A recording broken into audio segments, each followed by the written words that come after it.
As we grow older, something inside us begins to shift. We stop chasing answers, we start listening more to our hearts, to time, to silence. Carl Jung, one of the great thinkers of the 20th century, didn't just study the mind. He understood the soul. And he believed that the second half of life is not about achievement, but about integration, wholeness, peace. In this quiet reflection, I want to share 5 of his most timeless quotes, each one a doorway to inner peace, especially for those of us walking through the later seasons of life. So take a breath, let's slow down, and walk through this together. Quote 1. Your visions will become clear only when you can look into your own heart. Who looks outside dreams. Who looks inside awakes.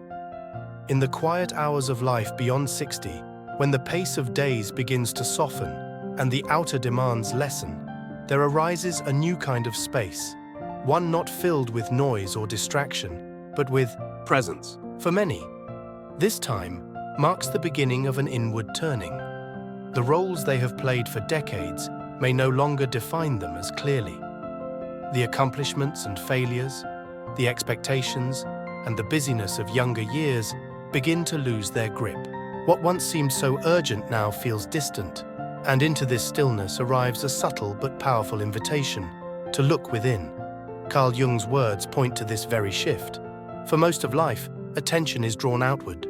People are taught to achieve, to plan, to respond to the world's demands. They are told to find happiness, success, and even identity in things beyond themselves, relationships, titles, possessions, status. The result is often a life filled with motion, but lacking in depth. Jung suggested that this outward focus, while necessary in the first half of life, is not enough. Eventually, there comes a time when real clarity no longer comes from looking outward, but from turning inward. This inner gaze is not about self-criticism or endless analysis. It is about presence, about listening, not judging. Jung believed that when a person looks into their own heart, when they begin to observe the rhythms of their inner world with honesty and compassion, they awaken. This awakening is not dramatic. It does not involve fireworks or grand revelations. It is quiet, gentle, subtle, but it changes everything.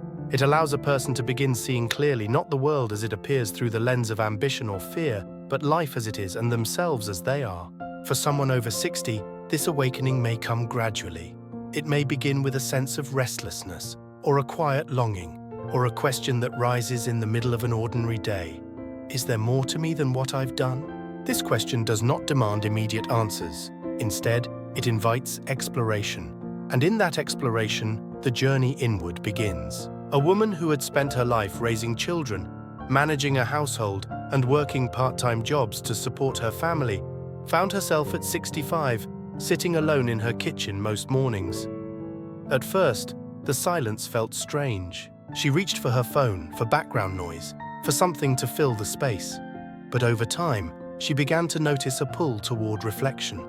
She started journaling, not with any plan, just letting words appear. Memories surfaced, old joys, forgotten grief, questions she hadn't asked in decades. She realized that she had never really stopped to wonder what she herself wanted, beneath all the giving and doing. In those quiet hours, something within her began to shift. She wasn't dreaming anymore. She was beginning to awaken. Looking inside does not mean abandoning the world. It means bringing consciousness to the life one is living. It means becoming aware of patterns. Why certain reactions arise, why old emotions linger, why certain longings return again and again. Jung believed that the unconscious carries truths we are not yet ready to face in the rush of daily life. But when solitude arrives, when time slows, these truths rise gently to the surface. And if we are willing to sit with them, not to change them, but simply to hear them, they begin to reveal their meaning. This process requires courage. Looking inward can stir up discomfort. It can reveal parts of the self that were hidden or ignored for years. But it also reveals beauty, strength, compassion, wisdom. The more one looks into the heart with honesty and patience, the more they find a sense of grounding, a sense that they are not defined by what the world says, but by something deeper and more enduring. There is also a gift in realizing that the inner world is vast.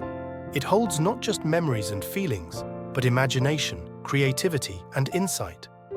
People who turn inward often rediscover forgotten passions. A man who worked in logistics for 4 decades may find that he still loves sketching. A woman who raised 4 children may remember the poetry she wrote as a teenager. These are not just hobbies. They are expressions of the self, reminders of the fullness within. Looking inside also brings compassion, for oneself and for others. As a person begins to see their own struggles with more tenderness, they become less judgmental of those around them. They understand that everyone carries unseen burdens. That behavior often masks pain. That kindness matters more than being right. Jung understood this as part of awakening. Not a withdrawal from the world, but a deeper participation in it, grounded in authenticity. For someone entering the later years of life, this turn inward is not a loss. It is a return, a homecoming. After decades of looking outward for purpose and identity, they now find that the deepest answers live within. They see that the heart has always known what the mind was too busy to hear, that peace is not found in control, but in acceptance. That clarity does not come from certainty, but from presence. This awakening is quiet, but it is powerful. It brings a softness to the face, a calmness to the voice, a presence to the moment. It changes how a person listens, how they love, how they live. And perhaps most of all, it reminds them that they are not too late, not too lost, not too broken to begin again. To look inside is to meet the self with open hands, to sit in silence, not with fear, but with trust, to remember what matters, to feel what was avoided, to breathe fully and freely, and in that breath, in that stillness, to finally awaken. Quote 2. We cannot change anything until we accept it. Condemnation does not liberate, it oppresses. As people reach their later years, they often carry with them a long history of lived experience, decades of memories, relationships, triumphs, disappointments, and regrets. Some moments bring warmth when recalled, others bring a quiet ache. There are choices made in haste or fear, words spoken too sharply or not spoken at all, losses that still live in the chest like soft stones. And as time slows in the years after 60, these inner stories often rise to the surface. In the stillness that aging brings, the past becomes louder. It becomes less distant. And with it comes a powerful question: how does one find peace with what cannot be undone? Carl Jung's words offer a difficult but essential truth. He reminds us that change is not possible without acceptance, and that judging or condemning ourselves or others does not free us, it binds us. This kind of inner peace, the kind that becomes more and more important as we age, begins not with fixing the past, but with making space for it. Not to relive it, not to escape it, but to accept it for what it is. Acceptance is not the same as approval. To accept something does not mean to endorse it or say that it was good. It means to see clearly, to stop pretending, and to allow the truth of what happened to rest in its full complexity. There may be sadness, even sorrow in that recognition, but there is also a release. What we resist tends to tighten its grip. What we judge, we trap. But what we accept begins to move. It breathes. And in that breath, healing begins. In the quiet of later life, there is space to look gently at the moments we have tried to avoid. A man in his 70s might think back to a conversation he never had with his brother, now gone. For years he told himself it didn't matter, that it was too late. But now, in the silence of an early morning, he feels the weight of it, not as a punishment, but as a truth that wants to be seen. He writes a letter he cannot send. He speaks the words out loud. He allows the pain to rise, and then he lets it rest. The relationship cannot be changed, but his heart can. He no longer needs to carry the hardness of blame. Jung understood that condemnation, especially self-condemnation, acts like a chain around the psyche. It keeps us from growing. It keeps the soul stuck in stories of shame, guilt, or resentment. As long as we are at war with ourselves or with others, we remain divided. And where there is division, there can be no peace. Acceptance, by contrast, creates unity. It allows all the parts of our life to exist under one sky. It brings warmth to cold places. This is not an easy process. It requires honesty and sometimes grief.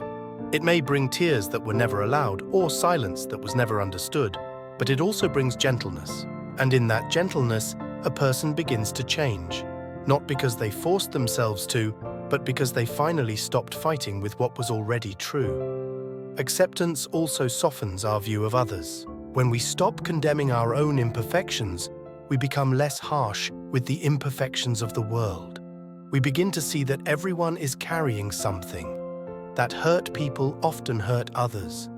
That silence does not always mean indifference. That failure is not always moral weakness. This kind of understanding comes not from books, but from life. It is the quiet wisdom that often ripens in the later chapters. The wisdom of having seen more than one side of things. The wisdom of having lived long enough to know that we are all learning, always. There is a kind of peace that grows out of this awareness. It is not dramatic or triumphant. It is not loud.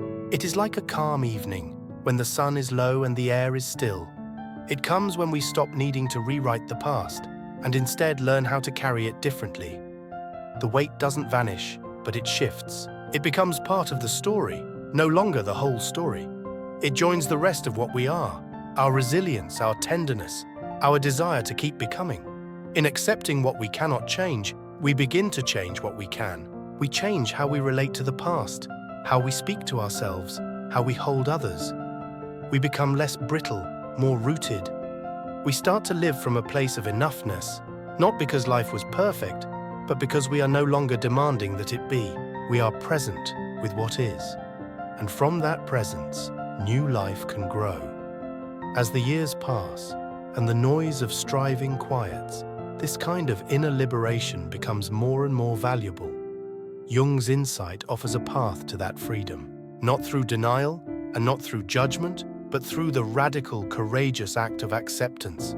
To say, this happened, I lived it, it is part of me, and I am still whole.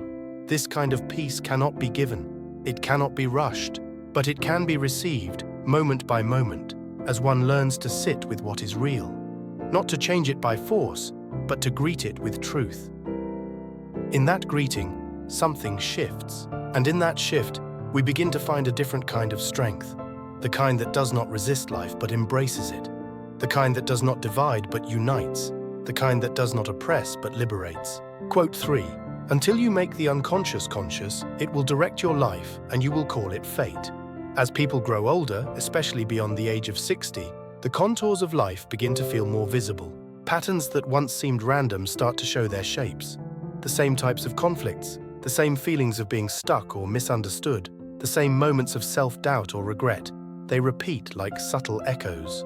There is often a growing awareness that certain choices, responses, or relationships have followed an inner script, one that was written long before adulthood.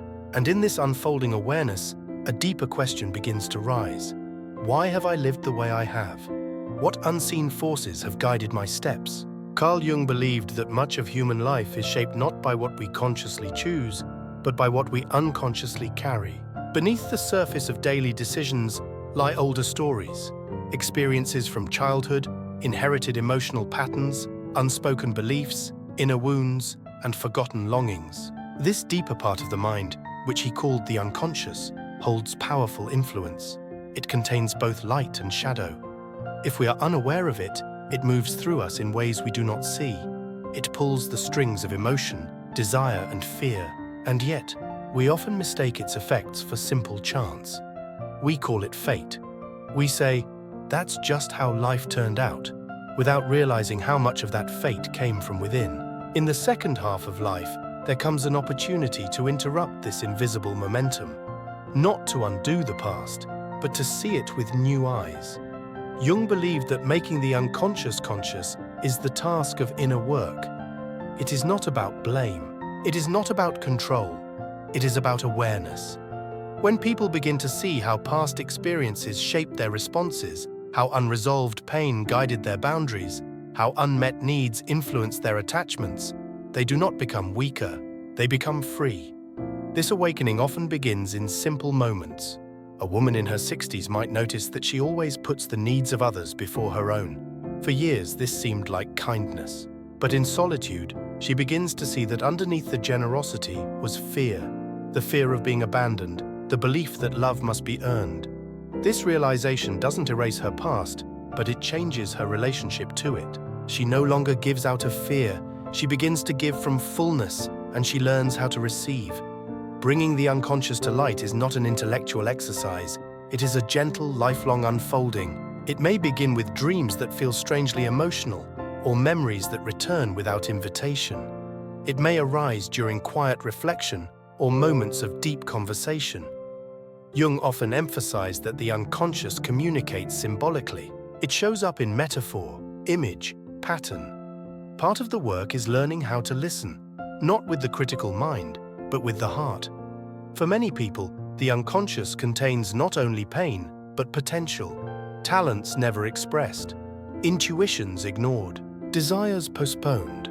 Making the unconscious conscious is not only about healing wounds, it is about recovering parts of the self that have been long forgotten. A man who spent decades in business may discover through journaling or art a deep sensitivity he learned to hide as a boy. As that part of him returns, he finds a new gentleness in how he treats others and himself. This inner work becomes especially meaningful in later life. When the distractions of achievement and outer identity fade, the inner world becomes more available. There is space to feel, to question, to explore. There is time to see not just what life has been, but why. Not just where the path led, but who was walking it. And with that recognition comes a kind of peace. Not because everything makes sense, but because nothing is being hidden anymore. Jung's insight is not meant to create fear about what lies below the surface. It is meant to offer hope. Because once something becomes conscious, it can be held, understood, transformed. The unconscious is not an enemy. It is a part of the self that longs to be seen. When a person welcomes it, when they allow the deeper truths to emerge without judgment, they begin to live with more clarity, more choice, more compassion. Patterns once mistaken for destiny become doorways. Emotional reactions once seen as flaws become teachers. Life, once felt as a series of fixed events, begins to feel more fluid, more responsive, more free. In the years beyond 60, this shift is not only possible, it is deeply natural. The psyche knows the seasons, and this season invites integration. The task is no longer to build an identity, but to understand the one that has already formed, to soften its edges, to reconnect it with the whole. There is great dignity in this work. It does not shout, it does not seek approval. It is quiet, steady, and deeply personal.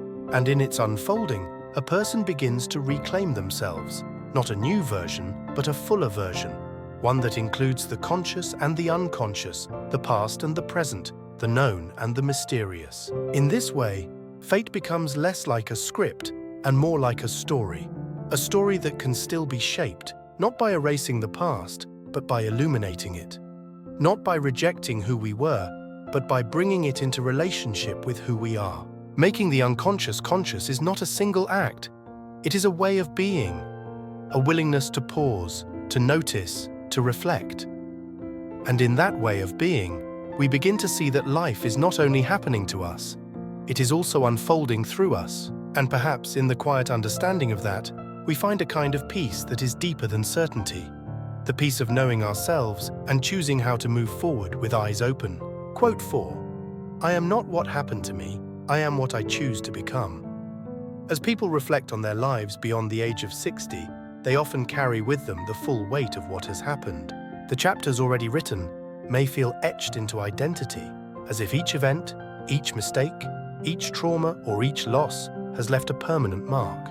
Some carry guilt, others carry grief. Some hold resentment toward others, while others direct it quietly inward. Looking back, the past can appear like a heavy mirror, one that reflects not who someone is, but what they have endured. But Carl Jung's words offer a different possibility, a doorway into a softer and more liberating truth. We are not only what has happened to us, we are also the shape of what we are still becoming. Jung understood the deep impact of experience, especially in the formative years. Events, relationships, and repeated emotional patterns shape the psyche in powerful ways. They influence how we see the world, how we trust others, how we treat ourselves. But he also believed that human beings are not fixed, that growth is not limited to youth, that the soul continues its unfolding through the entirety of life, especially in its second half. In the first half of life, people build identity, often based on survival, on adaptation, on external demands. But in the second half, especially after 60, there is a deeper work waiting, the work of transformation. Not a rejection of the past, but a claiming of the future, from a deeper and freer place. The idea that a person is not what happened to them does not deny the real pain of life. It does not dismiss the scars or the emotional weight of difficult histories. Rather, it invites a new relationship to them. A woman who survived emotional neglect in childhood may have spent her adult years striving for approval, fearful of rejection, always doing more to feel enough. But now, sitting quietly with herself in a chapter of life that finally allows stillness, she begins to hear another voice within, one that says she is already enough, one that recognizes the little girl inside who once had no choice and the woman now who does. By acknowledging the past without being trapped by it, she begins to write new lines into her story, lines that sound more like compassion, boundaries, truth, and rest. Becoming is not something loud or dramatic. It does not always look like changing careers, moving cities, or starting over. For many in their later years, becoming means softening. It means becoming more honest. It means choosing how to carry what life has handed them. A man who always kept his emotions hidden because he was taught that vulnerability was weakness might, for the first time in his 70s, speak openly with a friend about fear or sadness. That moment is not just a conversation, it is transformation. It is a choice to become something new, more whole, more seen, more real. There is power in recognizing that the past has influence, but not final authority. The things that happened may have shaped the path, but they do not define the destination. The roles that were played, caretaker, worker, parent, fixer, may have formed identity, but they are not the sum total of a soul. With time and reflection, there comes an opportunity to look more clearly at those roles and ask, which ones were chosen? Which ones were inherited? Which ones are no longer needed? And who am I, now that I no longer need to be anyone else? This question does not require a perfect answer. It requires presence.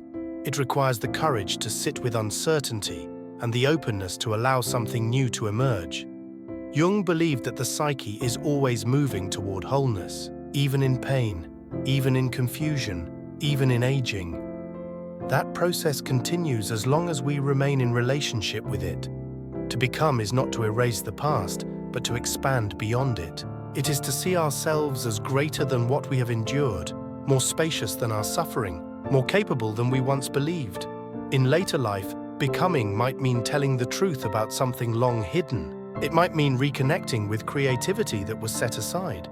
It might mean learning to rest without guilt.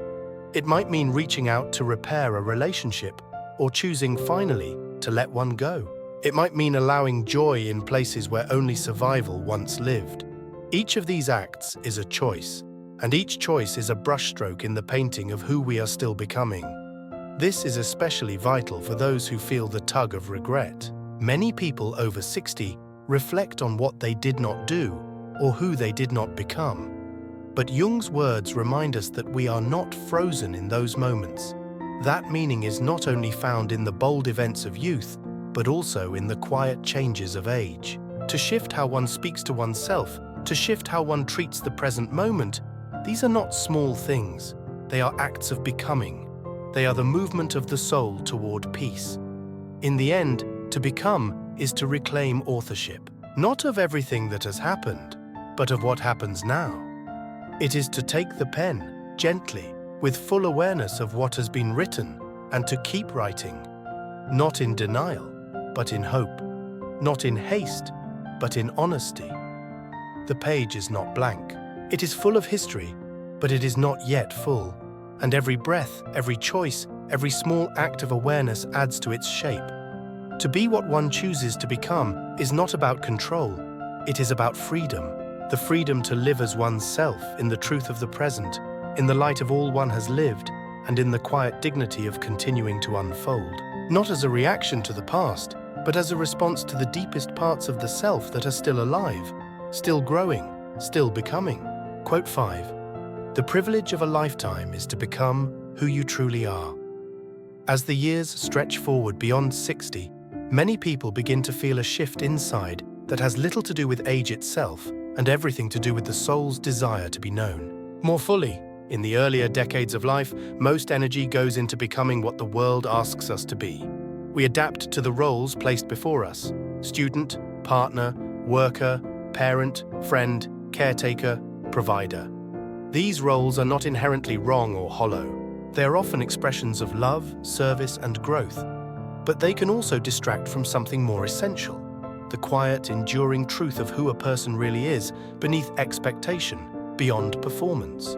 Carl Jung saw the journey of life as a movement toward wholeness. He believed that the great task of the second half of life is not to achieve more, but to return to oneself, to rediscover, or perhaps discover for the first time, the deeper identity that has been quietly forming beneath the surface all along. His quote speaks to this idea with profound simplicity. Becoming who you truly are is not a luxury, it is a privilege. And for those who are fortunate enough to arrive at a place in life where they have time, space, and courage to reflect, that privilege becomes a sacred invitation. In youth and middle age, identity is often shaped by what others need or want. The true self can become obscured by the masks we wear to be acceptable, lovable, successful, or safe. But with time and perspective, those masks begin to feel heavy. After 60, when many social and professional obligations shift or disappear, people are left with the unfamiliar experience of themselves without external mirrors.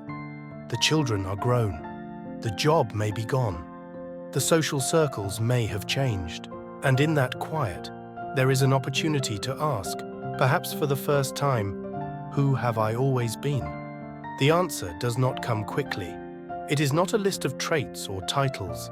It comes in glimpses, like sunlight breaking through the trees. It comes in how one responds to silence, to solitude, to beauty, to pain. It comes in what brings peace, not applause.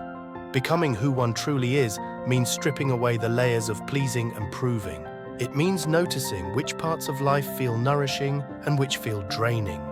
It means choosing honesty over image, presence over performance, and depth over appearance. One woman who had been a caregiver most of her life, first for her younger siblings, then for her parents, and later for her children, found herself at 67 with more time than she had ever known. For the first time, there were no immediate needs to tend to but her own. She began painting, something she had stopped doing at 17. She said that every brushstroke felt like returning to a part of herself that had been asleep. In the colors, she met her younger self, not with sadness, but with gratitude. She wasn't starting over. She was picking up the thread of who she had always been. This is the essence of Jung's message. The true self is not something new to create. It is something ancient to remember. It has always been there, waiting, covered perhaps by fear, silence, or distraction, but never erased. Becoming who one truly is may mean saying no where one used to say yes. It may mean speaking truths that have long been hidden. It may mean forgiving oneself for years of hiding, or grieving the time spent disconnected from that deeper core. But through all of it, there is a movement inward, toward alignment, integrity, and peace. The privilege lies not in the perfection of arrival, but in the process of returning. And it is a process, one that unfolds not through achievement, but through awareness. In the quiet moments of reflection, in the long walks, in the journaling, in the conversations that matter, the self becomes more visible. Not the idealized self or the curated one, but the real one. The one that is capable of gentleness, truth, humor, compassion, creativity, stillness. Later, life often brings with it the wisdom of less. Less need to explain, less drive to impress, less interest in fitting in. In that reduction, something powerful emerges: freedom. The freedom to follow one's own rhythm, to tend to one's own inner life, to give time to what feels sacred rather than what feels expected. Some find that they are most themselves when gardening, others when walking alone at dusk, others in silence or prayer or art. The form is personal, the substance is universal. To become who you truly are is not about rejecting all that came before, it is about integrating it. Understanding that every version of the self, however imperfect, was part of the journey. It's about honoring the roles that were played while no longer being defined by them. It's about looking at the full story and finding love not only for the triumphant chapters, but also for the tender, uncertain ones. This kind of self-realization does not lead to arrogance. It leads to humility. Because in knowing oneself more clearly, one begins to understand others more gently. Judgments soften, compassion deepens, the need to fix or control fades. The presence grows stronger. There is a calm, rooted quality in those who have taken the time to know themselves. They move through the world with quiet confidence, not because they have figured it all out, but because they are no longer pretending. In this way, the journey toward the true self is not only a gift to oneself, but a gift to the world. People who are aligned with who they are bring peace into their homes, clarity into their relationships, and authenticity into their communities. They become sources of grounded wisdom, not through teaching, but through being. This privilege is not tied to age alone. Many pass through life without ever turning inward. But for those who do, especially in the spaciousness that often comes after 60, there is an unmistakable grace, a returning, a remembering, a becoming. To become who you truly are is to live with both feet in the present, heart open to the past, and spirit reaching quietly into what remains. It is to recognize the soul not as something to earn or construct, but as something to reveal, to honor, and to live into fully, with every breath remaining.